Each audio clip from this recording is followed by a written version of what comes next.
everyone and welcome along. Today we are doing the letter J and a lovely, lovely flower, the jasmine, a great creeping plant with lots of little flowers, and it's a great opportunity to look at white flower painting on such a small scale. So grab your paints and let's get started.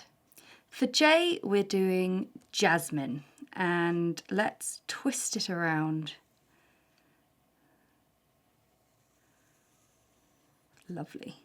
And maybe we'll have a little bit there. Nice. So where are we going to put flowers? Well, we will, the jasmine flower is white, so I want to be really sparing with my pencil lines, so I'm not going to put too much down. A bit like how we did the blossom, we're going to mix up a colour. Before we do anything, I need my little protective bit of paper. Just to make sure, because I immediately got a slightly sticky finger on the bit below. I was like, no, I can't have that. So let's get some buff titanium, which is almost invisible. A little bit of Payne's grey. And then a tiny bit of green gold. And I find that, after a bit of tinkering,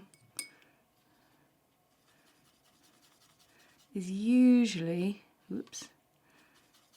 a good colour. Maybe put a little bit of yellow ochre in there. So yeah, if we just get that really nice and dilute, that should work as a jasmine flower colour. So with my size 0 brush, I'm going to attempt to paint in some lovely jasmine flower petals. So you can see that's very pale, but it's going to dry lovely and crisp. We've got nice sort of pointed petals here. 4 petals on a flower.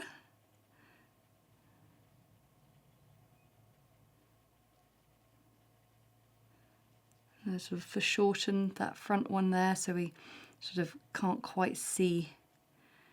It's on a 3/4 angle. We'll pop a little one on the end. We'll have a little one here, nice open-faced flower. I think for this one I'm going to I'm not going to put too many of these very pale flowers overlapping on the letter. If anything, actually I'm going to put this one in behind.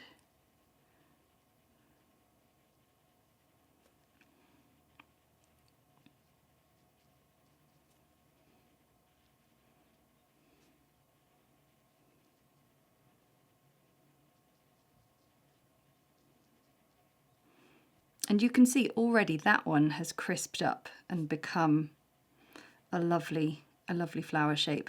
But yeah, I think that's really nice. So like I say, we'll give that some time to dry, and then we will start with the stem, leaves, and a little detail in the middle of the flower. So just look how those have crisped up. It's really satisfying. Very nice indeed. It's one of my favourite things about watercolour. Okay, let's get some green gold. And some sap green. We have a jasmine plant in our garden. Not flowering yet though, so it's not that useful to me. For reference anyway, it's wonderful. Okay, so we are going to carefully just paint in the stems, and also here and there I might have a flower that just needs a little extra branch or something coming to it. Like this one here.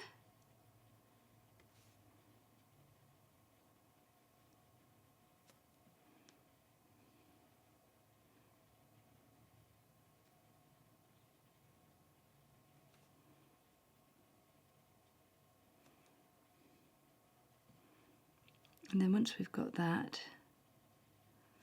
we can get the sap green.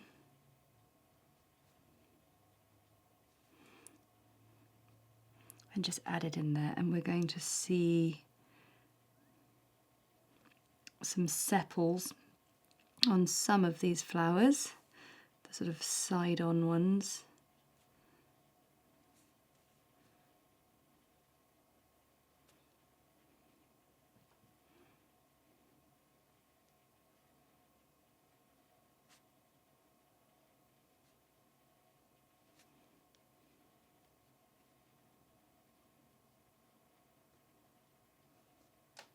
Okay, lovely. And then we need some leaves. So again, I'll start with the, I will start with the green gold. And I'm just looking for places, little gaps.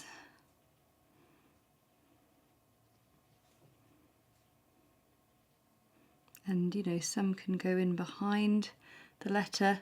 That's the real fun when you're doing something like this, is keeping that interaction going between the letter and the illustration. And then some sap green to get in there. So these will all be a little damp still, but really this paint dries so fast. So I'm just doing a little streak of sap green down the middle for now. And we'll come back to those once they are fully dried. But I want to look again at the flowers. So if I take a bit more Payne's Grey and just make a little new, slightly darker pile here, what I can do is I can use that, just like we did with the cherry blossom, to create a bit more detail on those flowers, but so minimal. So a bit of shadow also helps sort of define some of the flowers if you're not quite sure what's what. One thing I haven't really been bothering with is sort of suggesting that the flower sort of casts a shadow on the lettering, but you could do that. That could be quite fun. There's so much you can do with this. I feel like I've got many floral alphabets in me in years to come. But anyway, let's focus on the one we're doing right now. Let's get some deep sap green, and this time I want to just sort of add a tiny bit of extra detail to the leaves and to the sepals.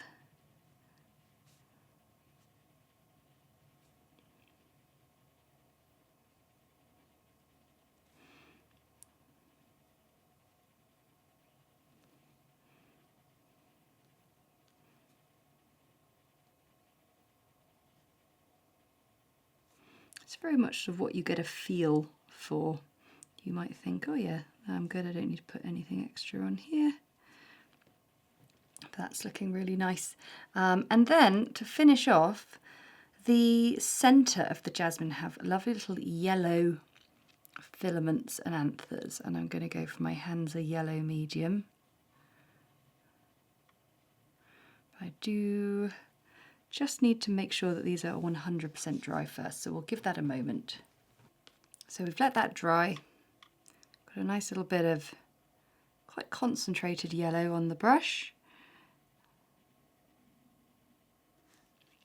And yeah, I'm just going to dot the open flowers with this yellow.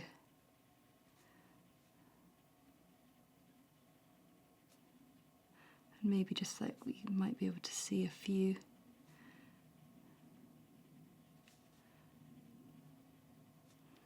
Cool. Okay, and then it's time for the turquoise letter filling in. And there is your Jasmine, J for Jasmine. Thanks so much for watching. I really enjoyed that one. I love how it twists around. It's fun. And you can see how the white flowers work just by using that clever dilution. And then those lovely crisp edges just appear from nowhere. It's amazing. So thank you for watching. And yeah, we'll see you again tomorrow. But don't forget to like, comment, subscribe, and let us know how you're getting on with this.